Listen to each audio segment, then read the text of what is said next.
Assalamualaikum warahmatullahi wabarakatuh. Perkenalkan, nama saya Muhammad Yusran Hidayat dari program studi Pendidikan Agama Islam dengan NIM 3801020. Pada kesempatan kali ini saya mempresentasikan sebuah poin dengan tema teori belajar kognitif pada mata pelajaran evaluasi pembelajaran. Baiklah, langsung saja kita untuk menghabiskan waktu, kita masuk kepada pembahasan yang pertama, yaitu pengertian belajar. Sebelum membahas teori belajar kognitif, perlu dipahami terlebih dahulu apa sih yang dimaksud dengan belajar itu sendiri. Nah, secara etimologi, kata belajar berasal dari bahasa Sanskerta yang berarti ajar atau proses mendapatkan pengetahuan. Dalam pengertian luas, belajar dapat diartikan sebagai kegiatan psikofisik menuju perkembangan pribadi. Lanjut pada pembahasan selanjutnya. Kegiatan psikofisik adalah serangkaian aktivitas yang melibatkan keterpaduan antara jiwa atau psikis atau mental dan raga, fisik atau jasmani.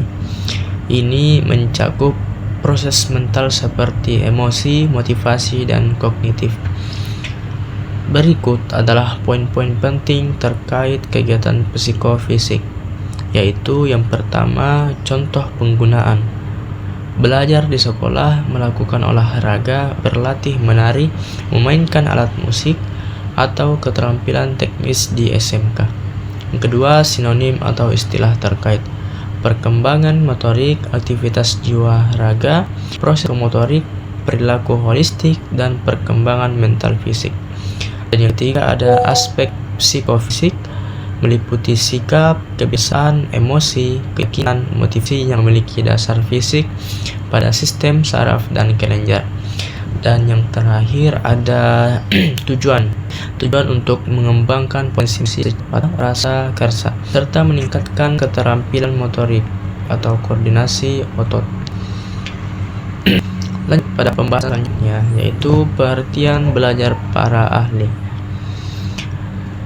Menurut Stowe, mendefinisikan bahwa belajar sebagai suatu proses usaha yang dilakukan seseorang untuk memperoleh suatu perubahan tingkah laku yang baru secara keseluruhan, sebagai hasil pengalamannya sendiri dalam interaksi dengan lingkungannya. Terus, menurut Omar Hamalik, mendefinisikan bahwa belajar sebagai modifikasi atau memperteguh kelakuan melalui pengalaman. Belajar merupakan suatu proses, bukan suatu proses atau suatu kegiatan. Hasil belajar bukan suatu penguasaan hasil latihan, melainkan pengubahan kelakuan. Sehingga dapat disimpulkan bahwa belajar pada hakikatnya adalah suatu proses perubahan yang terjadi dalam diri individu sebagai hasil dari pengalamannya berinteraksi dengan lingkungan. Perubahan tersebut bersifat relatif, permanen, dan mencakup aspek pengetahuan, sikap, dan keterampilan. Lanjut pada pembahasan selanjutnya, yaitu teori belajar penemuan Jerome S. Bruner. Jerome S. Bruner pada tahun 1915 sampai 2016 adalah seorang psikolog kognitif Amerika yang mengembangkan teori belajar penemuan discovery learning.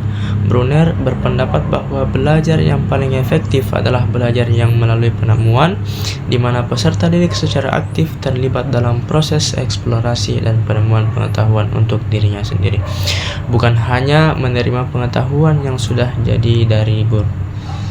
Lanjut pada pembahasan selanjutnya, prinsip-prinsip teori pembelajaran kognitif. Adapun prinsip-prinsip teori belajar kognitif, yaitu yang pertama ada prinsip keaktifan peserta didik atau active learning. Yang kedua ada prinsip kebermaknaan belajar. Lanjut pada pembahasan terakhir atau kesimpulan. yaitu berdasarkan pembahasan yang telah diuraikan dalam bab-bab sebelumnya, dapat ditarik beberapa kesimpulan sebagai berikut. Yang pertama, belajar adalah suatu proses perubahan yang terjadi dalam diri individu sebagai hasil dari pengalamannya berinteraksi dengan lingkungan. Perubahan tersebut bersifat relatif, permanen, dan mencakup aspek pengetahuan, sikap, dan keterampilan. Belajar langsung sepanjang hayat dan terjadi di berbagai konteks kehidupan. Baik teman-teman sekalian, mungkin itu saja materi kita pada hari ini. Anda lebihnya mohon dimaafkan. Saya dengan ucapan Assalamualaikum warahmatullahi wabarakatuh.